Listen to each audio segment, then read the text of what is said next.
حضرت تمیم داری رضی اللہ تعالیٰ عنہ فرماتے ہیں کہ ہم کھڑے تھے، ایک اونٹ دوڑتا ہوا آیا، نبی کریم صلی اللہ علیہ وسلم کے پہلے اس نے قدموں پہ سجدے کیے، صحابہ کہنے لگے حضور ہمیں بھی اجازت دیں، فرمایا وہ تو بے زبان ہے، اسے تو پتہ کوئی نہیں، پیش نظر ہے وہ نو بہار، سجدے کو دل ہے بے قرار، روکیے سر کو روکیے، یہی تو امتحان ہے۔ فرمایا اسے کیا پتا، تم تو مکلف ہو شریعت کے، تمہیں اجازت نہیں ہے۔ تو حضرت تمیم داری کہتے ہیں یہ حدیث اعلیٰ حضرت نے لکھی ہے لمن والولا میں، فرماتے ہیں کہ اونٹ نے پہلے سجدہ کیا، قدم چومے، پھر اس نے حضور کے کان میں کوئی بات کہی، یعنی اونٹ نے بات کی تو حضور نے وہ بھی سن لی۔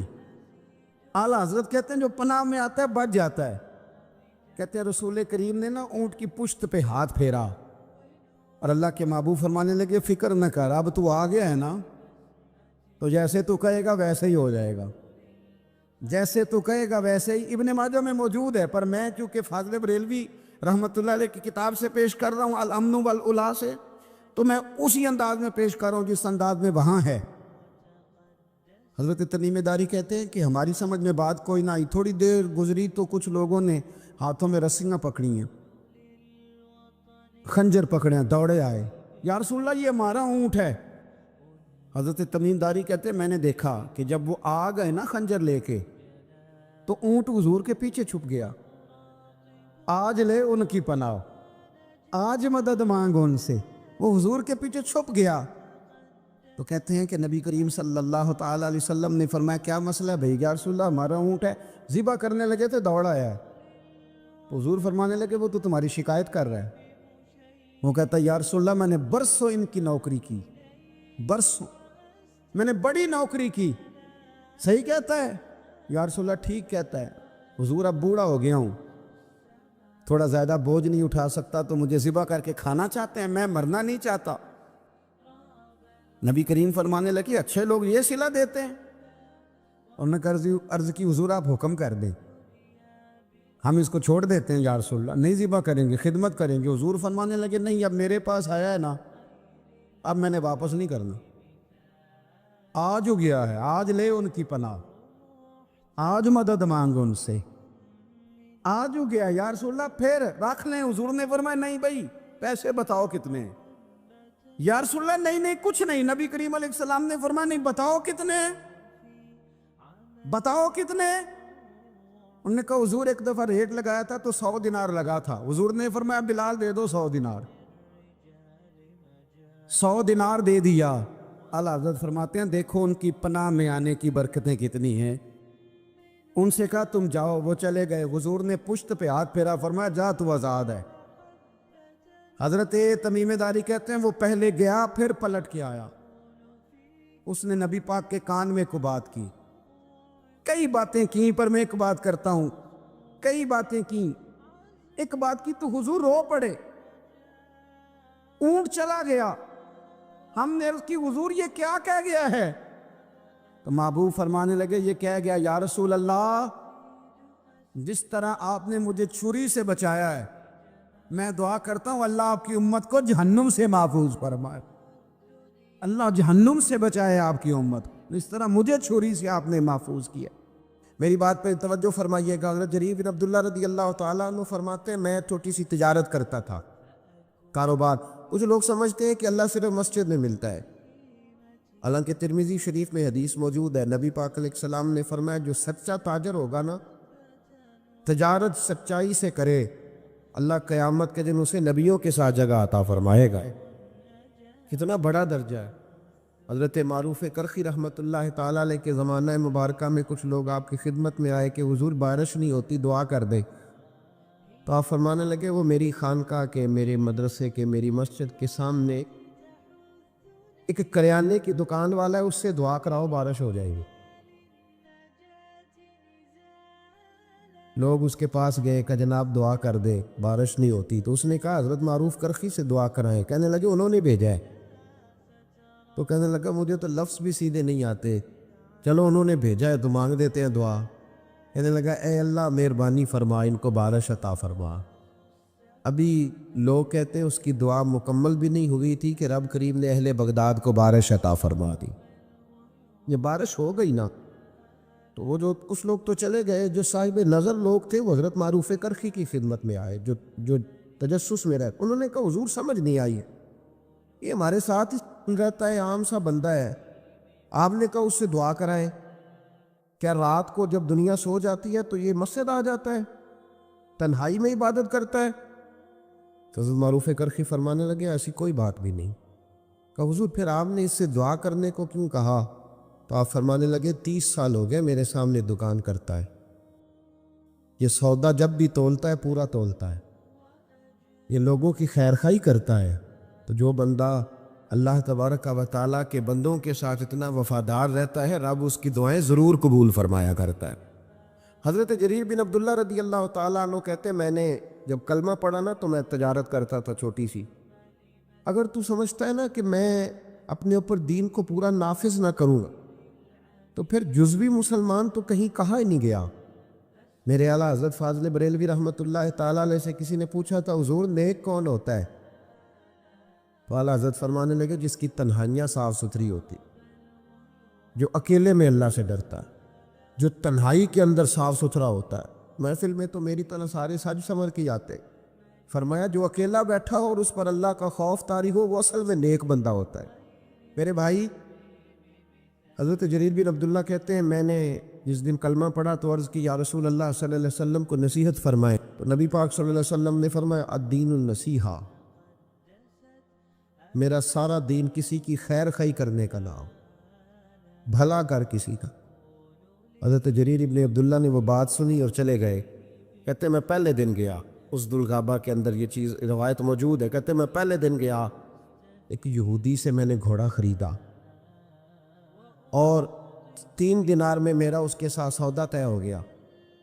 فرماتے ہیں جب گھوڑے کی میں نے لگام پکڑی اور میں چند قدم چلا تو وہ گھوڑا بڑے ٹھنڈے مزاج کا تھا، کہ ساؤ آخید ہے پنجابی، وہ بڑا ساؤ تھا۔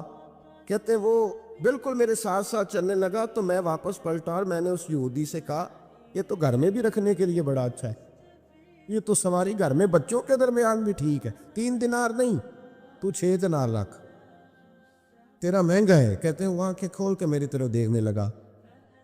اب میں نے دوبارہ گھوڑے پہ سواری کی، جب تھوڑا سا میں نے اس کو چلایا تو کہتے ہیں وہ تو سواری میں بھی بڑا عمدہ تھا۔ میں نے اس یہودی کی طرف پھر توجہ کی، میں نے کہا یار تیرا گھوڑا مہنگا ہے، تو 3 دینار اور رکھ۔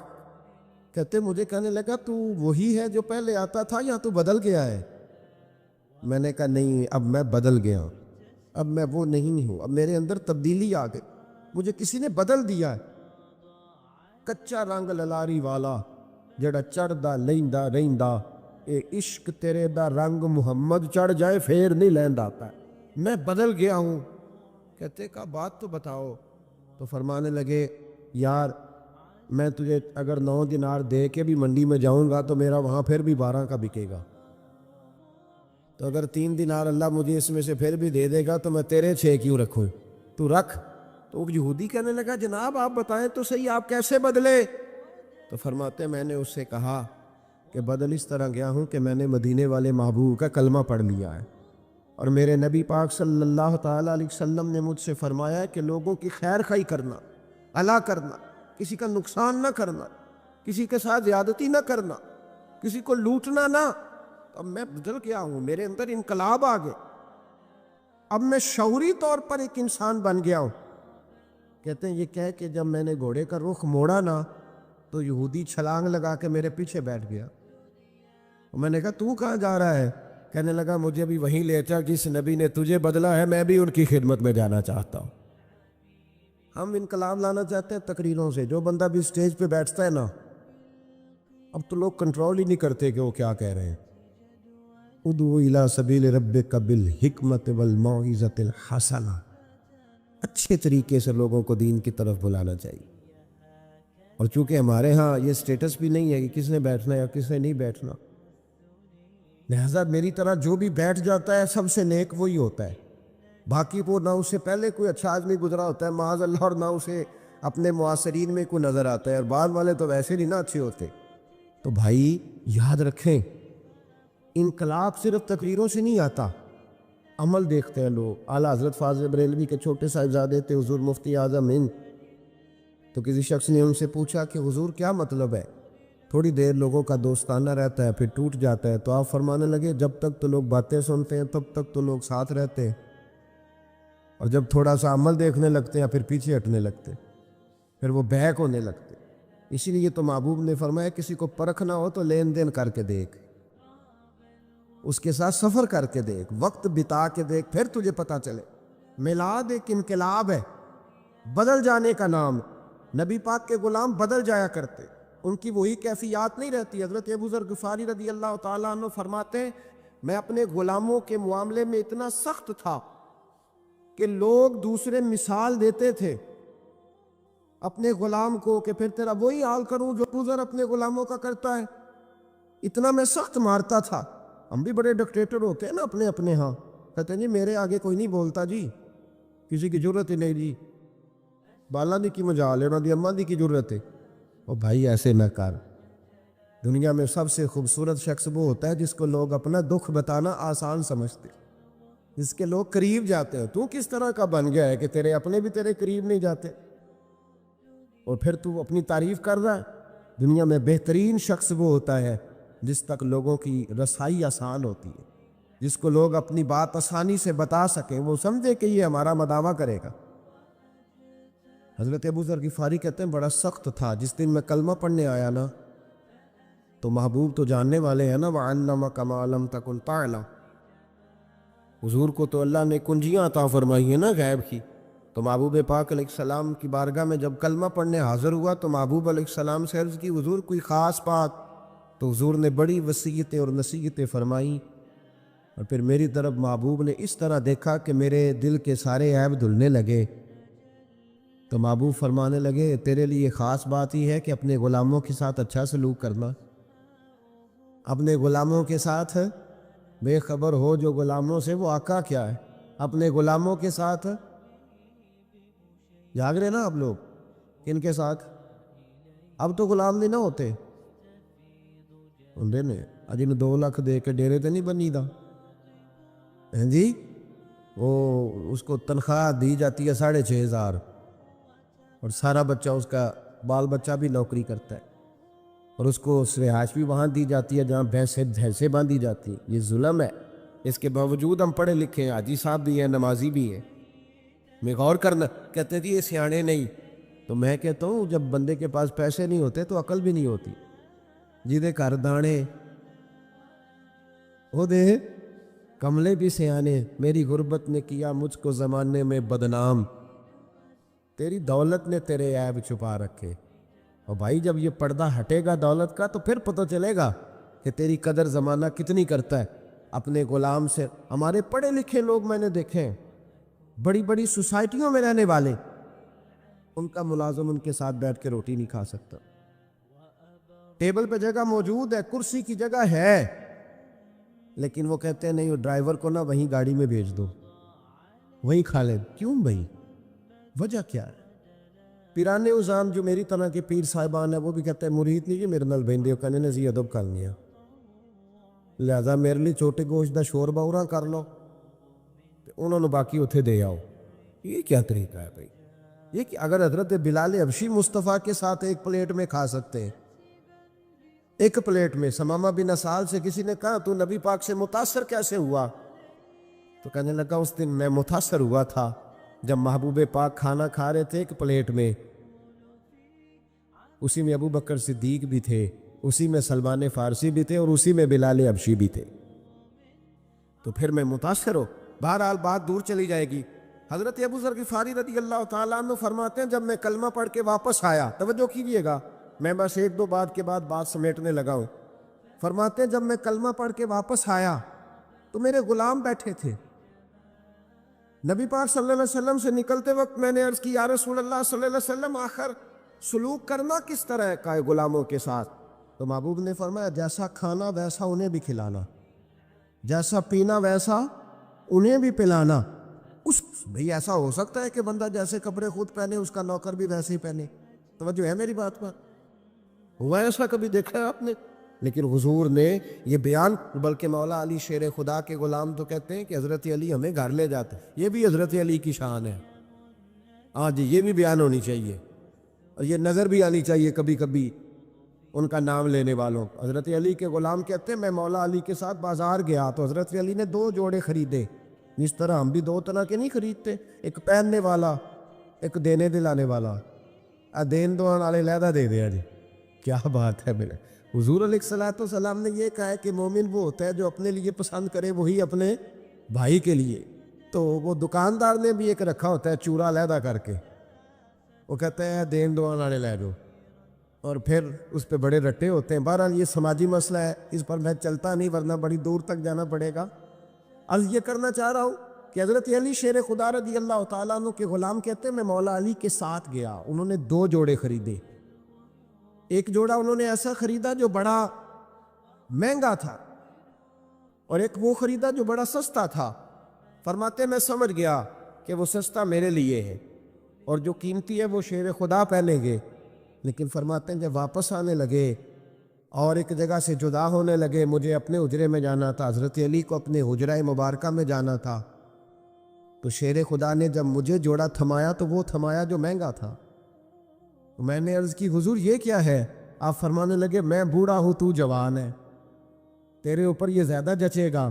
یہ بھی سنت ہے، یہ بھی طریقت ہے، یہ بھی حضرت مولا علی سے ثابت ہے کہ خود جوڑا سستا پہننا اور غلام کو مہنگا پہنوانا، یہ بھی ثابت ہے، یہ بھی طریقہ میرے محبوب پاک کا، اسے بھی کبھی اپنانا چاہیے۔ حضرت ابو ذر غفاری رضی اللہ تعالیٰ عنہ فرماتے ہیں جب یہ بات سن کر میں واپس آیا، میرے غلام بیٹھے ہوئے تھے، میں نے ان سے کہا کھانا بنواؤ۔ کہتے ہیں کسی غلام کی ضرورت نہیں تھی کہ وہ میرے سامنے کبھی سیدھا کھڑا بھی ہو سکے۔ آج میں نے کھانا بنوایا، دسترخوان لگا، غلام بیٹھ گئے، میں بھی بیٹھ گیا۔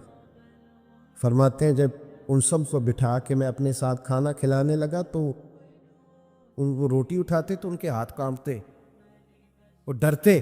میں نے کہا ڈرتے کیوں ہو؟ وہ کہنے لگے حضور آپ تو بڑے سخت ہیں، تو ساتھ بٹھا کے روٹی۔ تو حضرت ابو ذر غفاری رو پڑے، فرمانے لگے سخت پہلے تھا، اب سخت نہیں ہوں۔ غلام کہنے لگے کیوں؟ فرمانے لگے اب رحمت للعالمین نبی کا کلمہ پڑھ لیا ہے، اب وہ سختی نکل گئی ہے۔ ہماری بھی سختی ہے غریبوں کے حق میں، میروں کے حق میں نہیں ہے۔ غصہ بڑا سمجھدار ہے، بڑا سیانا ہے، ماڑے پہ آتا ہے، تگڑے پہ بالکل نہیں آتا، بڑا عقل مند ہے، دانا قسم کا غصہ ہے۔ تو بھائی میلاد ایک انقلاب، حضرت عمر فاروق رضی اللہ تعالیٰ عنہ کی ایک لونڈی ہے، وہ کہتی ہے جب میں نے کلمہ پڑھا اور فاروق اعظم کو پتہ چلا تو مجھے الٹا لٹکا کے مارتے تھے۔ عمر سخت گیر آدمی، اور اتنا مارتے تھے کہ تھک جاتے تو پانی منگواتے، لیکن وہی عمر ہیں جب کلمہ پڑھ گئے تو انقلاب آ گیا، پھر وہ بدل گئے۔ اگر تو بدلا ہی نہیں ہے، اور یاد رکھیں جو لوگ صرف کال کے ہوتے ہیں نا، صرف باتوں کی حد تک، ان کا اپنا ضمیر بھی مطمئن نہیں ہوتا۔ 2 کشتیوں کا مسافر خود بھی بے چین رہتا ہے۔ جب انسان عمل کرنا شروع کر دیتا ہے تو سب سے پہلی نعمت اللہ اسے دیتا ہے کہ اس کے دل کو سکون عطا فرماتا ہے۔ وہ شخص سب سے پہلے خود ٹھنڈا ہوتا ہے، اس کی روح ٹھنڈی ہوتی ہے۔ حضرت عمر فاروق رضی اللہ تعالیٰ عنہ ایک وہ زمانہ تھا، اور جب کلمہ پڑھا تو پھر ایک اور زمانہ آیا، جس کو صاحب طبقات نے لکھا ہے حضرت عمر دور خلافت ہے، امیر المومنین ہے، ڈنکا بجتا ہے، زمین کو درہ ماریں تو پانی واپس کرتی ہے، حضرت عمر کے نام کا نعرہ لگتا ہے تو کیسر و کسرا کانپ جاتے، دبدبا ہے، تن تنا ہے۔ لیکن وہی عمر ہے، چہرے پہ نقاب ڈال کے ایک دروازے کے آگے سے گزرے ہیں تو ایک بوڑھی اماں پریشان بیٹھی ہے۔ غلام سے کہتے اماں پریشان لگتی ہے۔ اس نے کہا حضور پوچھ لیں، اماں اجازت دو تو اندر آ جاؤں؟ اماں کہنے لگی جاؤ اپنا کام کرو۔ کہا نہیں مہربانی کرو۔ عمر نے منت کی، گزارش کی، اندر تشریف لائے۔ اماں پریشان ہو؟ تو بوڑھی اماں بول پڑی، کہنے لگی بڑا شکوہ ہے عمر سے، میں بوڑھی بھی ہوں، بیوہ بھی ہوں، بے اولاد بھی ہوں، 25 دینار قرضہ چڑھ گیا، 3 دن سے بھوکی ہوئی، عمر نے میرا حال نہیں پوچھا۔ سیدنا فاروق اعظم رضی اللہ تعالیٰ عنہ فرمانے لگے اماں عمر کو کیا پتا تو اس حال میں ہے؟ تو مدینے کی وہ بوڑھی امت کو بتاتی ہے کہ جمہوریت کیا ہوتی ہے، وہ بول کے بتاتی ہے کہ جمہوریت کیا ہوتی ہے۔ وہ بوڑھی اماں کہنے لگی کیا کہا تم نے، عمر کو خبر نہیں؟ تو جاؤ میرا پیغام دو عمر کو جا کے کہ حکومت چھوڑ دے، اس کے حوالے کرے جو خبر رکھ سکتا ہے، نہ ادھر ادھر کی تو بات کر، یہ بتا کہ قافلہ کیوں لٹا، مجھے رہزنوں سے غرض نہیں، تیری رہبری کا سوال ہے، تو بتا تو کہاں تھا، کیسے ہو گیا، جو سربراہ ہوگا اسے جواب دینا ہو۔ آپ کے غلام کہتے ہیں میں نے عمر کو کبھی اتنا پریشان نہیں دیکھا جتنا میں نے عمر کو اس دن دیکھا، دوڑے گئے اور 25 دینار بھی لائے، تازہ پکا کھانا بھی لائے، اور اپنے کندھوں پر راشن کی بوری بھی رکھ کے لائے۔ اس اماں کے سامنے 25 دینار بھی رکھے، کھانا بھی رکھا۔ اماں چارپائی پہ تھی اور عمر زمین پہ بیٹھ گئے اور کہنے لگے اماں چل عمر کو معاف کر دے، تیرے قرضے بھی اتر گئے، پیسے بھی۔ اماں دکھی تھی نا، اب تو خیر بڑی ماں ہو جائے، اب تو خانقاہی لوگوں کے پاس بھی غریب لوگ آ کے دکھ نہیں سنا سکتے، اگر وزیر سے ملنا بڑا مشکل ہے تو پیر سے ملنا بھی بڑا ہی مشکل۔ کوئی ان غریبوں کی وداوا کدھر جائیں بیچارے، کس سے جا کے بات کریں؟ کہتے ہیں مختصر سی بات کرو، حضرت بڑے نازک مزاج ہے، زیادہ بات نہ کرنا، سن نہیں سکتے، نہ ایسے کرو۔ مصطفیٰ کریم اگر سارا دن مسجد میں بیٹھ کے غریبوں کی سنتے ہیں تو بھی باہر نکل آ، کچھ فرق نہیں پڑتا، ان کے بیچ رہ، یہ کہیں تو بیچارے جا کے اپنے آنسو گرا سکے، کسی کو تو اپنے دکھ کی بات کر سکے۔ تڑپ رہی ہے دنیا، سسک رہے ہیں لوگ، لیکن بس جو جہاں مست ہوا ہے وہ وہاں ہو گیا۔ بھائی وہ اماں دکھی تھی تو رو پڑی، کہنے لگی میں عمر کو معاف نہیں کروں گی، میں تو پکا ہوا پھالوں، کسی وقت بھی گر جاؤں گی، قبر میں مصطفیٰ آئیں گے تو میں عمر کا شکوہ کروں گی، میں کہوں گی حضور اس نے میرا حال نہیں پوچھا۔ آپ کے غلام کہتے عمر اتنا روئے کہ میں نے کبھی روتے دیکھا ہی نہیں۔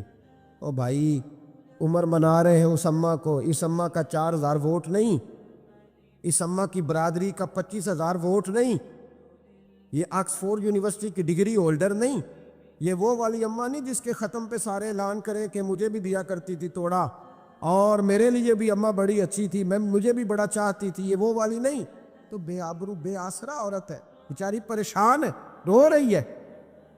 حضرت عمر فاروق کہنے لگے اماں چل میری خاطر عمر کو معاف کر دے، کہنے لگی جا تیری خاطر معاف کیا۔ فاروق اعظم فرمانے لگے لکھ کے دو۔ اماں نے کہا لکھو میں سائن کرتی ہوں۔ عمر نے لکھا فلاں بنت فلاں کو عمر سے شکایت تھی، پھر معاف کرا لی۔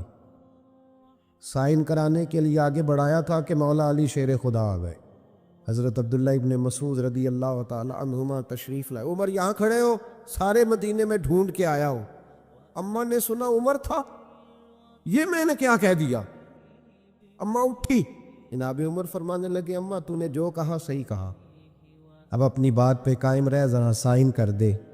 اماں نے سائن کیے تو حضرت عمر فاروق نے او بھائی یہ داستان سرائی نہیں کر رہا، یہ وہ لوگ ہیں جو میرے مصطفیٰ نے تیار فرمائے ہیں، اور تو بدل کے دیکھ اللہ تجھے ان کے تقوی کا فیض عطا فرمائے گا، تو بدل تو صحیح، ارادہ تو کر۔ حضرت موسیٰ علیہ السلام ڈنڈا پھینکتے ہیں، وہ اژدہا بن جاتا ہے، اور سارے جو ان کے بڑے بڑے سام تھے جادوگروں کے وہ کھا جاتا ہے۔ حضرت موسیٰ علیہ السلام ڈنڈا مارتے ہیں، پتھر سے پانی نکل آتا ہے۔ حضرت موسیٰ وہی ڈنڈا مارتے ہیں تو سمندر سے 12 رستے بن جاتے ہیں۔ تو یہ ڈنڈا فرعون کو کیوں نہیں مارا انہوں نے؟ یہ ڈنڈا فرعون کو کیوں نہیں مارا؟ یہ مفسرین نے بحث چھیڑی ہے۔ اللہ نے انہیں طاقت دی ہے نا، اور وہ جہاں جہاں چاہتے ہیں ان کا وہ عصا مبارک کام آتا ہے، تو ایک مارتے اس کو بھی کام ختم ہو جاتا۔ تو پھر سمجھ لیں کہ اللہ نبی کو جو معجزہ دیتا ہے تو حکم دیتا ہے کہ یہ آپ نے استعمال بھی میرے حکم سے ہی کرنا ہے۔ ولی کو جو کرامت دیتا ہے تو فرماتا ہے یہ استعمال بھی آپ نے میرے حکم سے کرنی ہے۔ اس لیے پیچھے آپ پڑھ رہے ہیں کہ اللہ فرماتا ہے کہ ہم کافروں کے مطالبے پہ عذاب نہیں نازل کریں گے۔ کہتے ہیں جتنا ہی کامل ہے تو پھر دکھائے نا کچھ ہے، تو یہ تو بولی میں آپ کو سنایا ہوں، یہ تو کفر کی بولی ہے۔ تو ابو جہل کہتا تھا پھر لائیے عذاب، لائیے ہمارے اوپر عذاب جس کی آپ بات کرتے تھے، تو یہ تو بولی بڑی غلط ہے کہ کوئی شے ہے تو دکھاؤ، یہ تو بات بڑی دور جاتی ہے۔ اللہ ہدایت کا نور عطا فرمائے۔ آیت نمبر 69 سے پھر ایک بار حضرت ابراہیم کا ذکر ہے، سبحان اللہ۔ کیسے پیارے نبی ہیں اللہ کے، بار بار رب کریم ان کی شانوں کا بیان فرماتا ہے۔ وہ اپنی قوم کو بتوں کی بے بسی کی جانب متوجہ کرتے تھے۔ پھر ابراہیم علیہ السلام اللہ تعالیٰ کی نعمتوں کا اعتراف کرتے ہوئے فرماتے، اللہ نے مجھے پیدا کیا ہے، وہی ہدایت دینے والا ہے، وہی مجھے کھلاتا ہے، وہی پلاتا ہے، جب بیمار ہوتا ہوں تو وہی مجھے، اللہ اکبر۔ کئی دفعہ ایک ہی ڈاکٹر سے دوائی لیتے ہیں تو آرام آ جاتا ہے، پھر دوبارہ اسی سے لیتے ہیں تو آرام۔ اس کا مطلب ہے کہ حضرت ابراہیم فرماتے ہیں کہ شفا بھی میرا اللہ ہی مجھے دیتا ہے۔ پھر فرمایا وہی میری روح قبض کرے گا اور آخرت میں دوبارہ پیدا کرے گا، مجھے یقین ہے قیامت کے دن میری خطاؤں کو بھی معاف فرمائے گا۔ ابراہیم فرما رہے اللہ کے نبی، انہوں نے کون سی خطائیں کی تھی جی؟ ساری زندگی اللہ کی راہ میں جہاد کرتے گزر گئی، پھر بھی ڈر کے دعا مانگتے ہیں۔ سنگیو غافل نہ بنے، غافل ہر وقت معافی مانگنا یہ اللہ کے بندوں کا طریقہ ہے۔ میرے رسول کریم علیہ السلام نے فرمایا میں دن میں 100 دفعہ اپنے رب سے استغفار کرتا، بار بار استغفار کریں، بار بار اس سے معافی مانگیں، وہ معافی مانگنے والے سے بڑا ہی راضی ہوتا ہے۔ اللہ توفیق عطا فرمائے۔ یہ انبیاء کا ہمارے لیے تعلیم ہے، یہ تعلیم امت ہے، ورنہ انہوں نے کون سی خطائیں کی؟ اللہ اکبر۔ پھر فرمایا وہ دعا کرتے ہیں کہ اے میرے پروردگار تو مجھے صحیح فیصلہ کرنے کی قوت عطا فرما اور مجھے نیک بندوں کے ساتھ ملا دے۔ پڑھنا ذرا گھر جا کے سورہ شعراء، آپ کو سمجھ آئے گی۔ اللہ کے نبی دعائیں مانگتا ہے، یا اللہ ہمیں نیکوں کی سنگت عطا فرما۔ ہمارے زمانے میں ضرورت ہی کوئی نہیں نیکوں کی، اور پھر سنگت، پھر ان کے ساتھ رہنا، پاس بیٹھنا، اس کی ضرورت ہی کوئی نہیں، سارے خود ہی بڑے بڑے پیرے کامل ہیں۔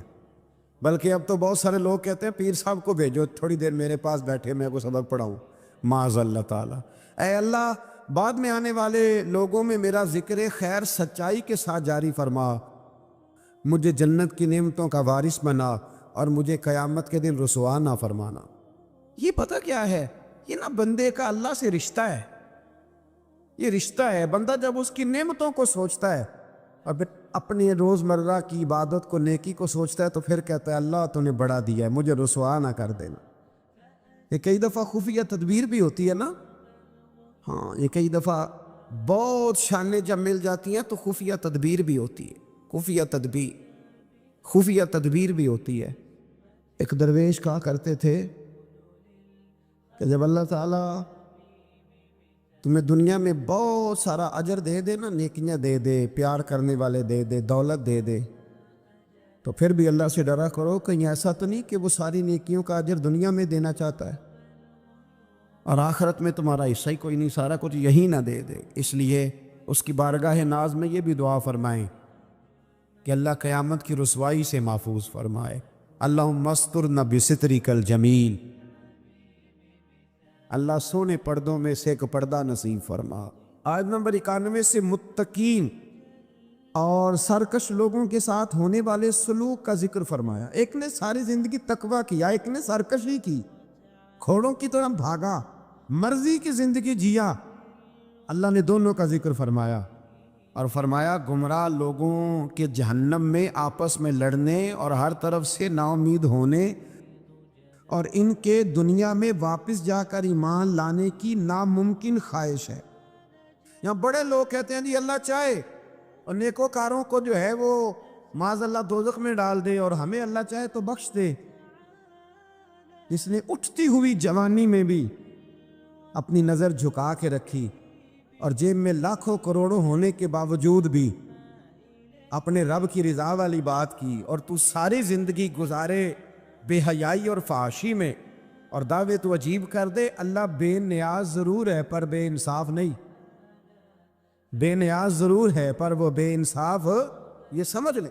ہاں کسی کو یہ دعویٰ نہیں کرنا چاہیے کہ میں نیک ہوں تو جنت میرے نام الاٹ ہو گئی ہے، دعا کرنی چاہیے اور اس کی بارگاہ میں معافی چاہنی چاہیے۔ لیکن یہ جو گناہگار پھر دلیروں جیسی باتیں کرتے ہیں نا، اس کا تو معاملہ یہ ہے کہ ایک گناہگار اوپر سے سینہ زور، یہ ظلم ہے، یہ جبر ہے، اس سے بچیں۔ ہاں اگر کوئی رب کی رحمت کا بازو تھام کے بات کرے گا تو اللہ بڑا ہی کرم فرمانے والا ہے۔ آیت نمبر 105 سے نوح علیہ السلام کی دعوت حق کا ذکر ہے۔ وہ رسول امین تھے، سرکش لوگوں نے کہا ہم آپ پر کیسے ایمان لائیں؟ آپ کے پیروکار تو پسماندہ لوگ ہیں۔ یہ نوح علیہ السلام کی قوم کا ذرا انداز سن لے، کہنے لگے پسماندہ سے غریب سے بندے آپ کے کلمہ پڑھنے والے، ہم چودھری ہو کے آپ کو مان جائیں، یہ کیسے ہو سکتا ہے؟ پھر نوح علیہ السلام اللہ تعالیٰ سے اپنے اور اپنی قوم کے درمیان آخری فیصلے کی دعا مانگتے ہیں۔ اللہ تعالیٰ ان کو اور ان کے پیروکار مومنوں کو کشتی کے ذریعے نجات عطا فرماتا ہے اور سرکش قوم طوفان میں ڈوب جاتی۔